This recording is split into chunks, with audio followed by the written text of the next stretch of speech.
Jai Shri Krishna Chaitanya Prabhu Nityananda Shri Advaita Gadadara Srivasadi Gaura Bhakta Vrinda Hare Krishna Krishna Krishna Hare Hare Hare Rama Rama Rama Hare Hare. So I just realized it just now started to record.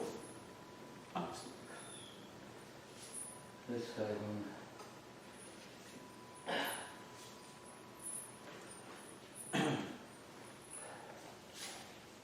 Hare Krishna. So we are in this chapter. So we see Vidura's come back a picture from his after a long journey to various places of pilgrimage. He has come back and he has met with Uddhava in the banks of Yamuna. Although he has kind of knows what has transpired between from the time he has left Hastinapur, he has come back to this place. He is still asking Uddhava about different people. Especially he has now, so far he has been asking about people from the Yadava dynasty. He's asked about, starting with Krishna, Balaram, and he's asked about Shurasena, he's asked about Satyaki, and he's asked about Kritavarman, Akrura, and he's also now asking about three other great personalities from the other dynasty, namely Hridika. So Hridika is said to be the father of Kritavarman. So it's a very important personality in the dynasty. And so Hridika is also the Satyabhama's son,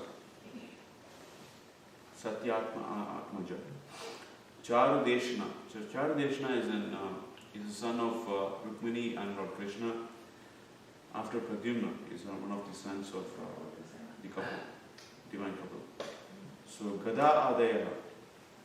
So Gada is also a prince, one of the sons of Lord Krishna from Jambavati. So all these great personalities were inquired about by Vidura, Uddhava. Now he is shifting his attention to Yudhishthira Maharaj, the Pandava side, from the Yadu dynasty side to the Kuru dynasty side. So especially he's going to ask about the Pandavas. While remembering about the Maharaj Yudhishthira, so he becomes a little emotional because he is now saying Yudhishthira Maharaj has two arms. The two arms are nothing but represented by Arjuna and Lord Krishna. So they are like two arms of Maharaj Yudhishthira. So this is especially very relevant because Maharaj Yudhishthira is elder to Lord Krishna and to Bhima also. So Lord Krishna and Bhima are of same age, whereas Maharaj Yudhishthira was a little elder to Lord Krishna. So Lord Krishna always took to him as an elder brother. He paid his respects in that sense. So Maharaj Yudhishthira always considered Krishna and Arjuna to be his two arms. So this is very true when he was doing the Bhattacharya sacrifice. So you might remember when Maharaj Yudhishthira and the other Pandavas, they came back to Hastinapur after the first exile. And so then they were given a kingdom of the Kandava Prastha. So Indraprastha is the kingdom of Hastinapur is there. And Kandava Prastha is the place where the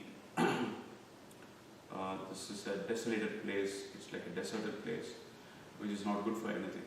So Maharaj Yudhishthira, by the grace of Lord Krishna, by the help of the divine architect, what's his name? Vishwakarma. So he made a whole palace there, and he kind of, with all his hard work, he tilled the land and everything, he made it all prosperous. And so he was a king of, there for quite some time. So before this gambling match happened and everything. So then, in fact, they destroyed the Kandava forest because Agni wanted Kandava forest in order to give them some benedictions. So they helped him destroy the Kandava forest and gave it to as an ahuti to Agni. And he in turn gave them a lot of different presence, including Sudarshan Chakra. It is a present from Agni. So after all these things, then they did a Rajasuya sacrifice. So Rajasuya means Raja Asuya. So one who is the king of all kings. Only he can perform the Rajasuya sacrifice.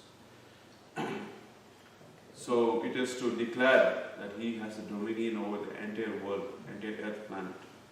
For that purpose, kings perform Rajasuya sacrifice, which requires a lot of wealth.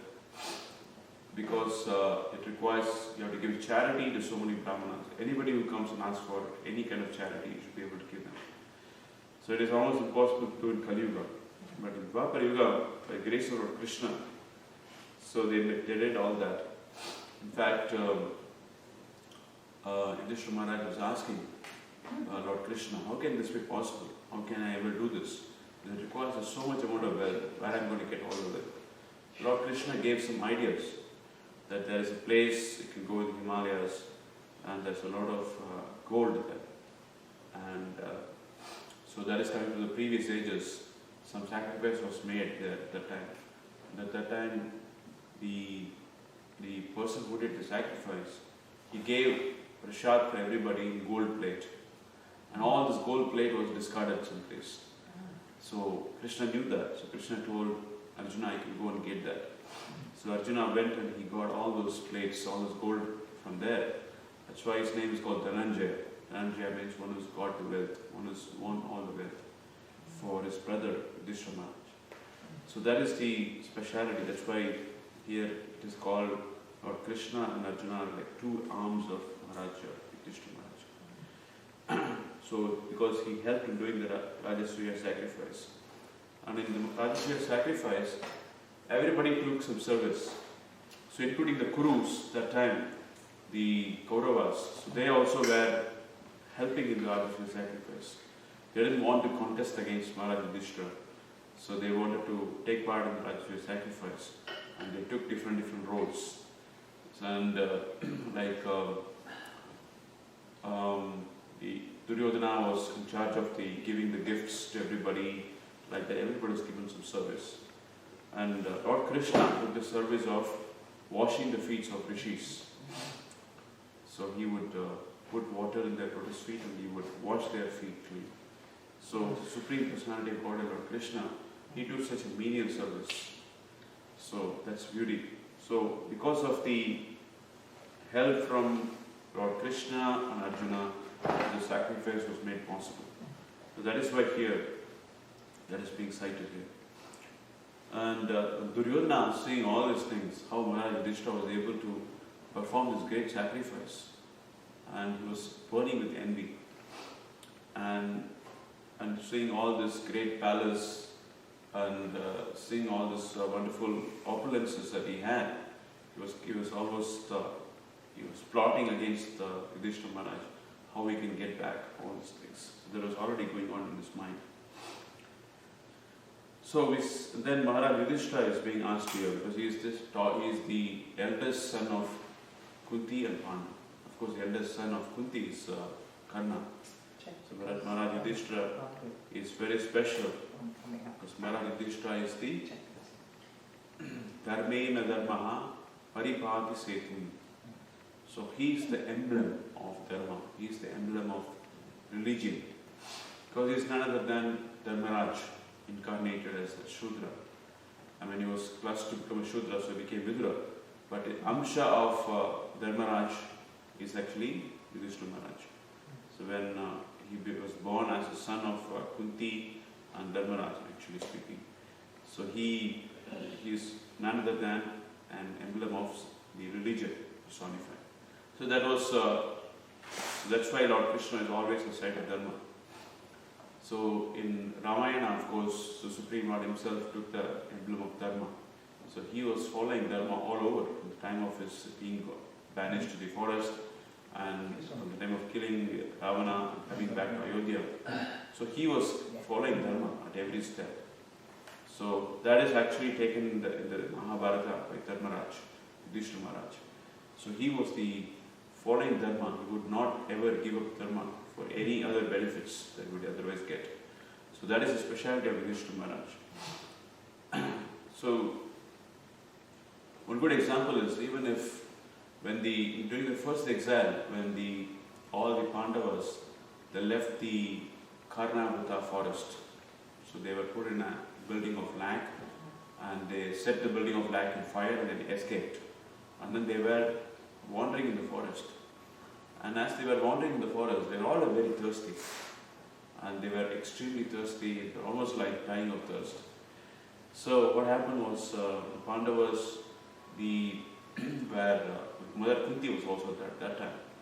So then Yudhishthira Maharaj, he asked his youngest brother, Sahadeva, to go and find out if there's any water, because they could see there were birds flying and they were making chirping sounds of birds.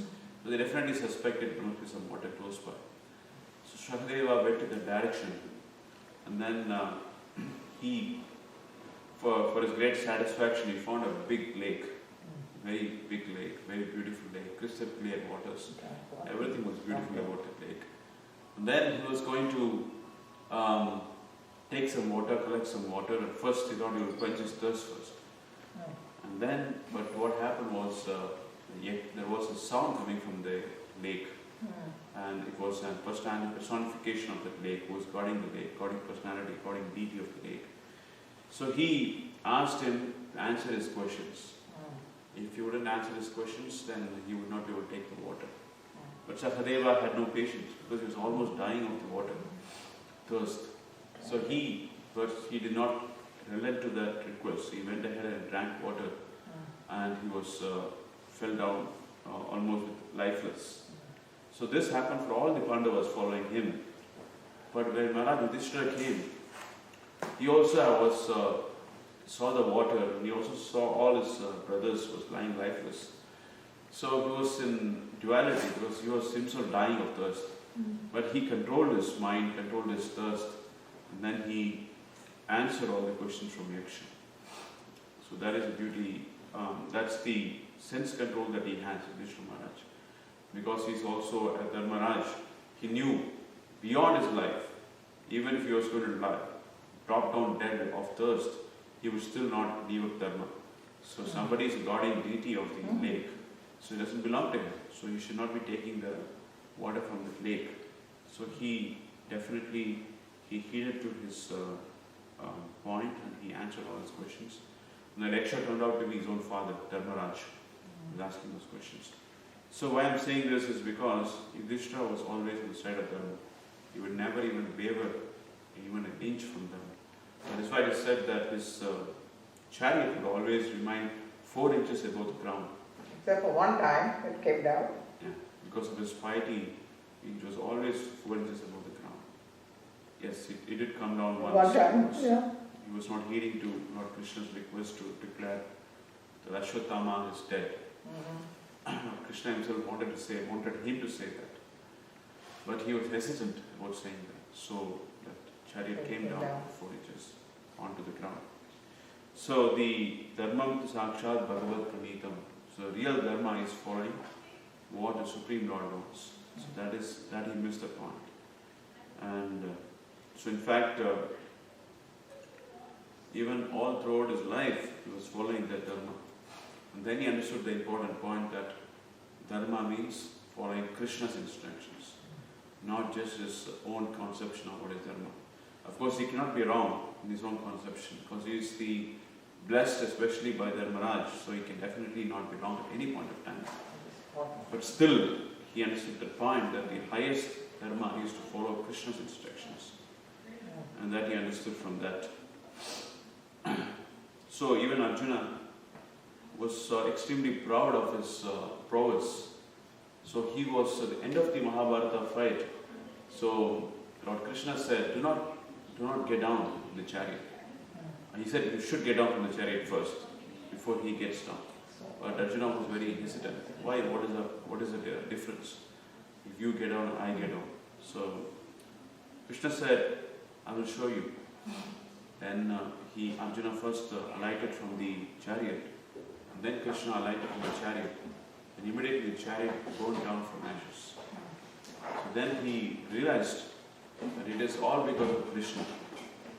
his prowess is all because of the power of Krishna. So without Krishna, there is absolutely no prowess that he has. Krishna says in Bhagavad Gita also that I am the Paurishena Nrishu. So I am the strength in the man. I am the ability in the man. So if Maharaj Yudhishthira had the ability to have the right cognition of what is dharma, ability to discern between what is dharma and dharma, so it is because of Krishna's prowess, Krishna's grace on him. Same with Arjuna. If Arjuna had the ability to fight so many warriors like Bhishma, Drona, and all great warriors, it is all because of Krishna giving him the ability. So they both realized at the end of the Mahabharata war that Krishna is the Paurishena and Nrishu. So he is the real ability in man, and without him there is absolutely nothing possible. He is the cause of all causes. He is the source of all strength in everything. Anything that Krishna says that you see that is wonderful in this material world, ekam shena sthito jagat, is all manifested by a part, an amsha, or infinitesimal part of his strength or his potency. So that is very beautifully understood from Bhagavad Gita and also Mahabharata war. So Maharaj Yudhishthira also, here it is said, obviously Duryodhana was burning with envy, and he tried to kill the Pandavas in many, many different ways, tried to dishonor them, tried to kill them in different ways. But Krishna always protected them, because Krishna is always inside of dharma. So wherever there is dharma, we see in the Bhagavad Gita, in the last but one verse, that yatra yogeshwara Krishna yatra partho dhananjaya yatra shri vijayo bhuti. So wherever there is dharma, wherever there is Krishna, there dharma is always there with him. So that's why in the Bhagavatam also we say, so where does dharma reside and Krishna leaves? That means that wherever Krishna is, dharma is always there. So that was represented by Yudhishthira Maharaj. Yudhishthira Maharaj was especially empowered to follow dharma. So, but Yudhishthira Maharaj is also, being human, he is also fallible. That's why he can make a mistake. Like he disregarded Krishna's instruction. So, but otherwise, he is actually empowered and inspired by Krishna within to follow dharma. So that's why Krishna cannot stay away from the Pandavas at any point of time. Just like he, as a Lord Rama, he followed dharma. So he should always be on the side of the Pandavas. So that's why when Arjuna asked Krishna, so what would have happened if Duryodhana asked for his help? So if Duryodhana, he gave a choice to both Duryodhana and Arjuna. He can either choose me or he can choose the army. So if Duryodhana had chosen Krishna, then what would have happened? So Arjuna was asking Krishna. So that would never happen, because adharma is never on the side of Duryodhana. It is always on the side of Maharaj Yudhishthira. So that choice would never have happened, because his mind is completely taken away by envy, and he is only plotting against dharma at all times. So he would never want me, because if he were to take Krishna, then he has to listen to Krishna, which he would not be able to do. Duryodhana has a mind of his own. He is not even ready to listen to Bhishma and Drona, even his own counsels in the war. So he would never have listened to Krishna. So there is no choice, no chance that he would have taken Krishna instead of his army. So when the offer came, he immediately took the army. But still some people stayed, like Satyaki and Kritavarma went on the other side. So Satyaki stayed on this side. So some of the Yadus did stay on this side. And ultimately the war was, Dharma won the war. Wherever there is Dharma, definitely there is victory there. So that's what happened. So but Yudhishthira Maharaj, so he always stands with Dharma. So at every step. And so much so that his brother many times got extremely annoyed with him.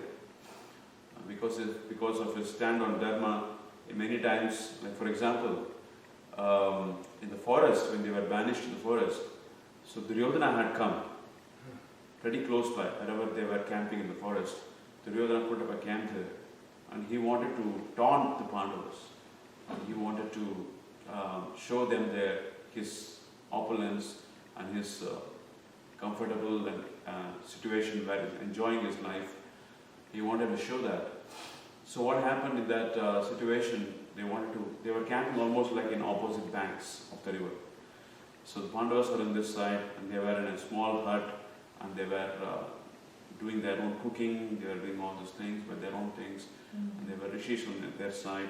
Another side was Kauravas, and they had brought all these people and they were doing all this wonderful cooking for them, and they were just having a merry time and enjoying their life and other things.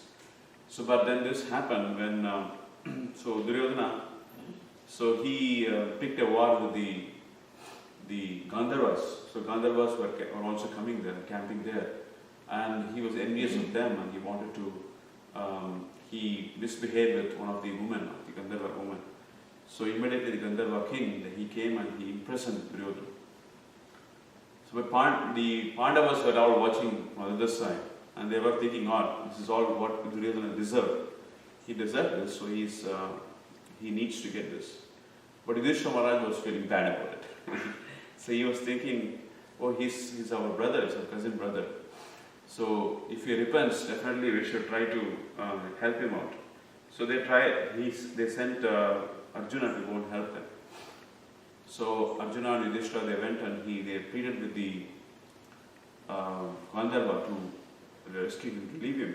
But he was not ready to leave him because Duryodhana was not repentant. And Duryodhana did become repentant after that, but he did not leave because he did ask for, okay, I'm sorry, it's my mistake, please leave me. But Gandharva was also intoxicated and he was also not ready to give up so easily. So then there had to be a fight. Then what happened was Arjuna did fight with Gandharvas and then he defeated them. And the Gandharvas surrendered, he came to their senses. They understood Arjuna is the supreme in the archery, nobody can defeat him. Then they wanted to ask him, what should I do now? So he said, release Duryodhana. But he said, why you want to release this person? This person was cause for you being here. And he had caused for all your suffering in this forest and everywhere, even before all this time. So why would he want you to release this person? That doesn't make sense to me. So then Yudhishthira Maharaj said, it doesn't matter. So he's our brother. So it is dharma that we have to come to help for your sibling if he's in trouble. So it is, so that's why we are going to help him. And also Duryodhana was repentant for what he did. So you should release him. So then ultimately Gandharvas yielded to their request and then he released Duryodhana. But Duryodhana was not able to take this. And how can I be dishonored like this? It was better if I was killed. Instead of being released by the Pandavas, it's better if I was killed.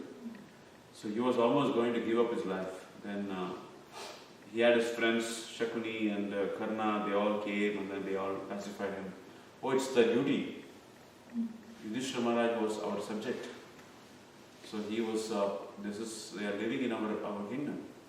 So they were supposed to help us when it's a time of need. So they kind of convinced him. So this is all, so you can see from that how Yudhishthira at different times when it was very trying for them, when it was very challenging, when normally nobody would do this, but Yudhishthira always would stand on dharma. That's why he's called Ajata Shatru, a person for whom there was no enemy. Ajata Shatru. Shatru means enemy, Jata means born. So he is a person for whom there was no enemy. So he would never consider anybody as enemy. Even when Yudhishthira Maharaj was ready to, after the 13 years of exile, so he sent a messenger to Maharaj Dhritarashtra that they have completed their exile completely, perfectly, so they need to bring them back. So at that time, Dhritarashtra sent a message to them. So he said that you're all already like a Vanaprasthas. You already had endured a lot of life in the forest, and you're all a great emblem of dharma. So why do you need all this opulence? Why do you need all this kingdom? Why do you need this? So you can continue your Vanaprastha lifestyle. So Dhritarashtra tried to dissuade them from asking for a kingdom. So at that time Yudhishthira Maharaj took the right decision, that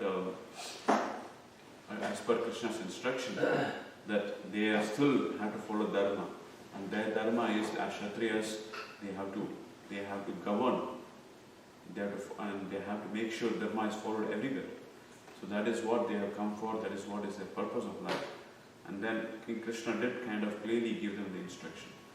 And so because of that, so Yudhishthira did send back the message that it is our dharma to follow this Kshatriya dharma, and we need our land back. It duly belongs to us because as Pandavas, our father was the king, and I am the eldest son, and dharma says that I have to get the kingdom back. At least the part of the kingdom that I owned before, the Indraprastha and the another, that part of the kingdom. So then that's when Dhritarashtra and Duryodhana, they did not agree to that. The war had to be fought. And after the war was fought, then, so even after the war, so you can see how the Pandavas have all reasons to get annoyed. So the war was fought, all of them, most of the Kauravas were killed except Duryodhana. And Duryodhana was in hiding. And he was summoned by Bhima. So when Bhima was summoned him, so he came out of the lake, he was hiding in the lake. And then because Bhima called him, he came out. Because he cannot even stand the sound of Bhima. As soon as he heard it, he came out from the place. And our Yudhishthira is offering him, so the war is not over until you are there. So we had to fight the war. Now you can pick your opponent. He gave that choice to Duryodhana. So Duryodhana, so he picked Bhima. So, but if you have to pick anybody else, and in the battle of the mace, nobody can defeat Duryodhana. So he could have easily defeated other people, and definitely would have got back all the kingdom back. So, but Duryodhana also had a sense of morality.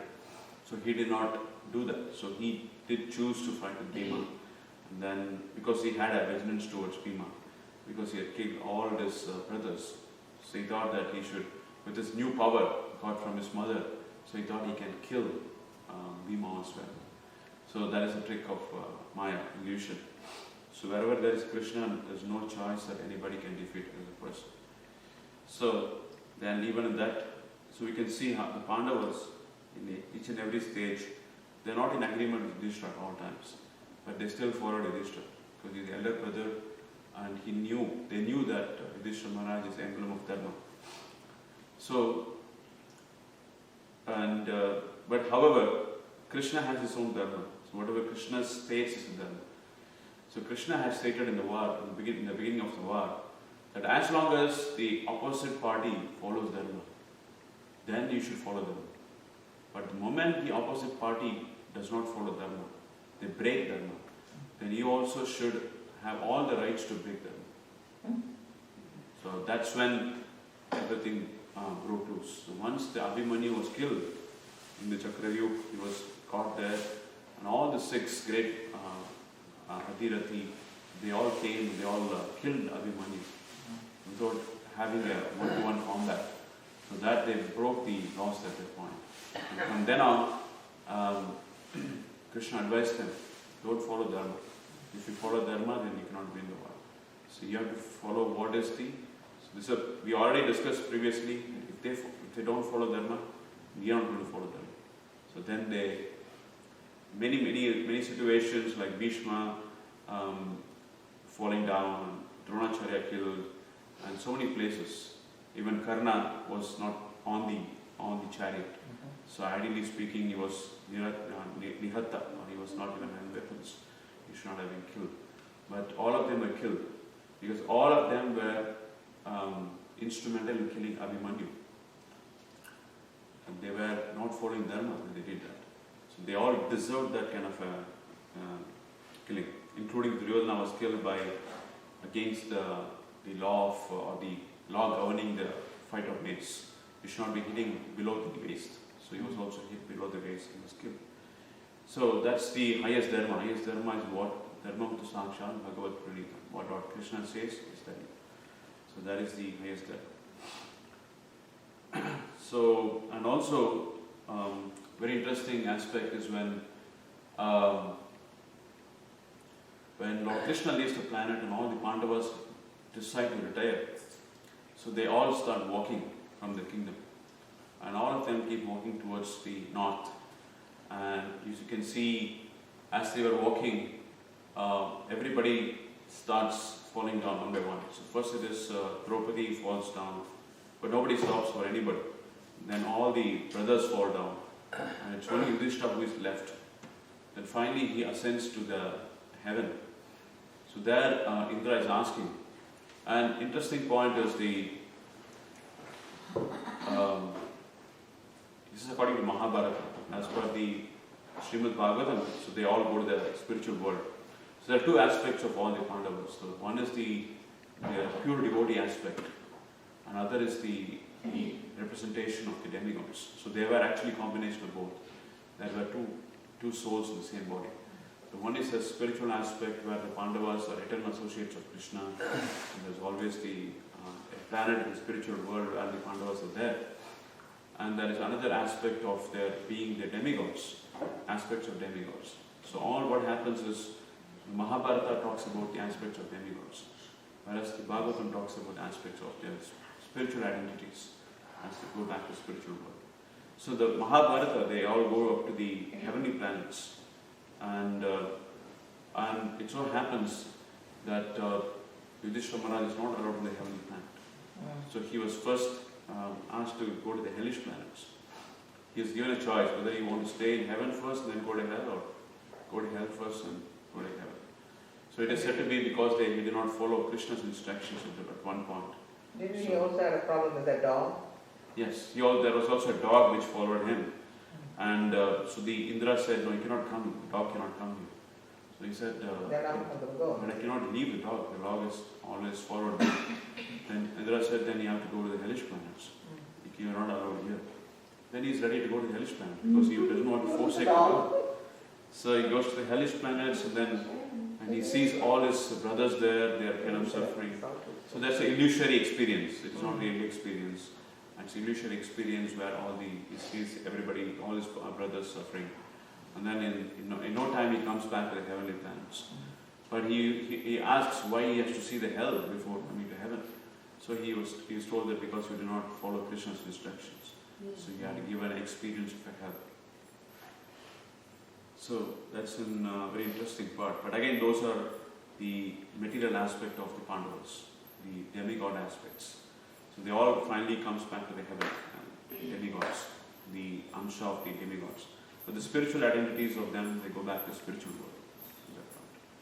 So that's the two things that is there, Mahabharata and Bhagavatam. I will stop here. It's 8 to 10. So any questions? Well, I was going to make a comment about the Rajasuya sacrifice and the gold. So Prabhupada gave the name Dhananjaya to one of his disciples, the first Scottish disciple. And he gave him some other instructions about Laxmi, wealth. And then it came up one night, Prabhupada mentioned, I don't know whether Dhananjaya had asked Prabhupada about that mountain of gold, because I think even in the Krishna book it says something that after the Rajasuya sacrifice they also took the plates and put them back. And so Dhananjaya was asking, so does that mountain of gold still exist? Prabhupada said yes. So then Dhananjaya asked, do you know where it is? Prabhupada said, yes. Will you tell me where it is? No. I said, well, why not? He said, because if the world knew, it would create big war. Because there's a mountain of gold, it's on the border of China and India. You can imagine the greed and everything that would come out. So that mountain of gold is still there. And Prabhu also had mentioned when he was in South America, and this was before, just before they found all this gold in Brazil. And Prabhupada was, when he was in Venezuela, he asked, have they found Ravana's gold yet? And nobody knew what he was talking about. And because, Ravana had a city of gold. But actually, that was originally Kartikeya's, the treasurer. And that was his city. And he stole it because he was a stepbrother. So, but Prabhupada asked that they find that gold. And then later, they found a cave filled with gold, and there's a gold mine that is literally a highway of gold that goes through the Amazon. And at this point, they, say the highway is as long as this room. Well, they've gone about as far as 2 or 3 inches in. But there's so much greed and so many problems, and people go there, they get one little, square, foot to mine down that place, and there's disease. And as soon as they get what they get, but just to get out, they have to spend the gold that they made. The people that are making the money, getting the gold, the ones that are on the outside, giving them the food and other services like women and whatever. So, that's the way it was like in America during the gold rush. The people who made the gold money were not the miners, it was the people that were selling them the hardware to do them gold mining and give them pleasure and so on. So gold is... one point I wanted to ask about is that Duryodhana would never follow Dharma, but Balaram, who is Krishna's immediate expansion, he's the Supreme Personality of Godhead, he had a fondness for Duryodhana. And Duryodhana respected him. He was actually accepted him as a guru. And so, in that sense, and that's why Balaram didn't want to stay. And he was actually, for the battle of Kurukshetra, he didn't like the idea of, he kind of favored Duryodhana in some ways, it seems like. And he was upset that Duryodhana was killed in an irreligious way. But he would have, it seems as if he would listen to Balaram, Duryodhana. It's an interesting, apparent contradiction, unless you view it in the view through the eyes of that God is neutral. And so there's Krishna, there's Balaram. Krishna's supporting the Pandavas. Balaram, he treats everyone equally. Not that Krishna doesn't, but Krishna is Balaram, Balaram is Krishna. Do you know any insights into that, or any stories relating to Balaram and Duryodhana? Yeah, sure. Duryodhana definitely respected Balaram. So with Duryodhana, a cunning person he is. He's a diplomat. He's a politician. So he would not make allies with anybody unless he has something to gain from them. So Duryodhana made allies with, he surrendered to Balaram just to learn about the mace, the art of mace. So he taught him the art of mace. In that sense he was a guru. He didn't give him spiritual instructions. So and Balaram always, to make things interesting, he always takes a different side as Krishna, just to make the pastimes interesting. Yeah. So he's not different from Krishna in any sense. So it is just in his pastime. But Balaram did not want to interfere with what the age of the Dwapara was meant to be. So Duryodhana was already under the influence of age. So Shakuni is the age of Dwapara Yuga, and Duryodhana was reborn as Kali. So they were actually representing the age of the Dwapara Yuga. So it is already kind of pre-planned. It is all happening by Krishna's own wishes, that this Duryodhana would be taking the opposite side, and he would be instrumental for the war. So Duryodhana wasn't actually respectful to Balaram for the right Yeah. reasons. A good example of that is when Balaram came to negotiate the release of the Lakshmana and Samba. I love So that story. so that did not happen. So and Lord Balaram had to take matters in his own hand. So so at that time, so that is very clear that Krishna was not necessarily listening to the Balaram at all times. But maybe he might have listened, but I doubt it. I seriously doubt it.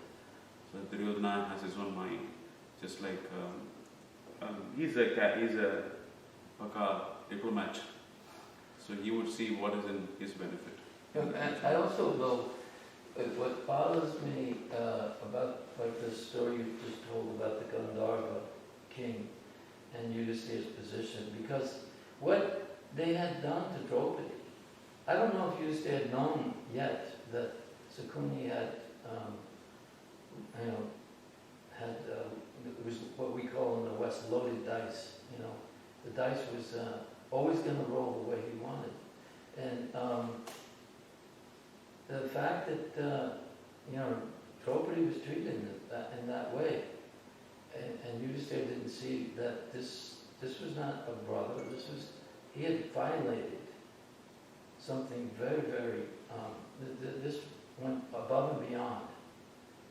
And even Prabhupada said that Bhishma, I believe it was in one of the purports, that grandfather Bhishma, that he needed all the blood to be drained from his body because he'd been eating the prasad of Dronacharya, and it was contaminated, and because of the way he was inactive, even though he again was a man of high principles, wouldn't break his vows, he would not protect Draupadi. And Prabhupada says that that's when all of them were dead at that point. It was destined that they would all lose at that point because of the way they treated Draupadi. Exactly. But Draupadi is the one for me that I get the most solace from. I mean, Queen Kunti's prayers are, they're glorious, and I pray for more and more difficulties, because that way I'll be thinking of you. But Draupadi is the one where you have these moments in your life, and where all right, my mind just broke this tooth. You just I've been taking care of these teeth, trying to save them, so I can end my life with my teeth, and then I have a very serious regimen of how I clean them, and the dentist even told me a month ago, no, they're good, they'll last another 10 years, and then it breaks, and I'm like, the pain. There's just, you get upset. That's a small thing. But, at many points in my life, especially in the last 10 years or so, it seems like everything you work for is gone. And only in that time, having complete, like he was, the young man who gave class was saying 6 signs of surrender, having complete faith that the Lord will protect you. You know He's going to be there. And Draupadi had that. That is her total surrender. Is what thinking of her is I call them Draupadi moments. Mm-hmm. That's what's brought me through to this point in my life. Can I say something in reference Sure. to that? I was thinking, with Maharani has definitely inspired me to read this Nectar of Devotion where it says qualities of Shri Krishna. So I've been doing that after my Mangalarti, and one of them was grateful, and when a person who's conscious of friends and all these things, and that the example was exactly what you were saying with Draupadi. Draupadi, Krishna felt he was indebted to her because she called out, "Hey Govinda, hey Govinda." So in that way, Krishna came, and he felt that indebtedness to Draupadi like that. And then Prabhupada gave, the example of when we're chanting the Maha Mantra, how Krishna is feeling grateful like that. Yeah, so many times we find ourselves in situations and you're thinking, why? Why is, Like even when I was in business, sometimes I would think, my competitors, they're all meat eaters and they're having good days. And I'm not doing so well. Why are you good to them?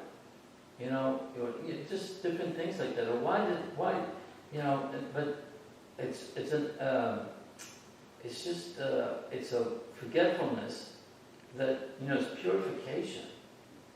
Like if everything I do in this month is multiplied 1,000 times, they say, in Purushottama, is that it? This is. So, if I have a karmic reaction or a broken tooth, that means it's multiplied 1,000 times, it's eaten up 1,000 times more pain. That's not true. Well, no? Only sukriti, any activity you do for devotional service. Oh, so this isn't relieving 1,000 times more single reactions? Oh, I thought I had a little angle here. Okay. Yeah, Draupadi also, a good point to learn from that is, she did try everything that she had to do. So first time when she was brought into the assembly, she was asking, who was born first? It was Yudhishthira or me? So the reason she was asking was, Yudhishthira was already defeated, or he lost himself. He had no right to pledge her. Yeah. Okay. But somehow that was not answered. And nobody answered that question. And As usual. so that's why everybody's implicated. Dhritarashtra, Bhishma, everybody's implicated. Because they did not give a proper answer to Draupadi's question. And that's not the way to treat a woman also. So even if she's a dasi, it doesn't mean you treat her like that. That's completely religion. So then it all had to happen like that. So it was all Karna and Duryodhana, Dushasana's vigilance. So they had envy towards not having Draupadi as their wife. Karna wanted to take part in that game, and she said no to Karna. Yeah. And apparently she also mocked at Duryodhana when he had come to Indraprastha for that Ransvya sacrifice. Yeah. And so some things happened. So it was not Draupadi was perfect in her things. But she definitely, one good thing she did was she listened to Krishna. When Krishna said, yes, you are destined to marry all these 5 of them, it is from your previous life. So she did not say no. She did not fight back, or she did not say, I cannot do this. She followed what Krishna said. That was a good quality in her. She always trusted Krishna. So there are some her own different lessons learned from her life, but definitely for good. And so, but she wasn't starting as a very perfect devotee, but she definitely became a perfect person in the course of life.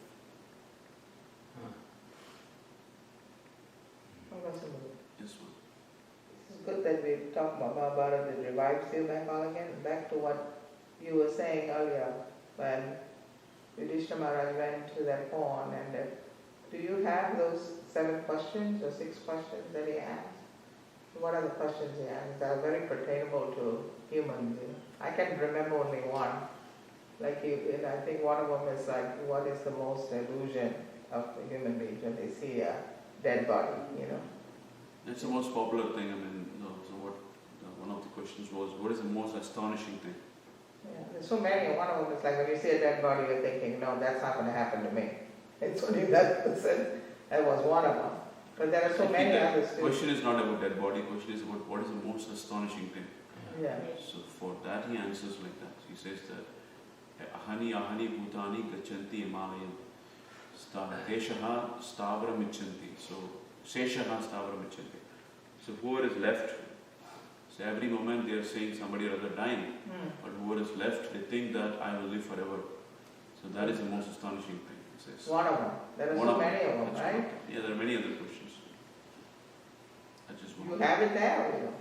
Yeah, I don't remember it in my mind. Okay, it's not there in the book. Okay, with the one you read. I can find it. That's okay. I keep forgetting. That was the only one I remember. Very interesting. Thank you, Prabhu. Thank you very much. Now, how long are we going to be talking about this and that?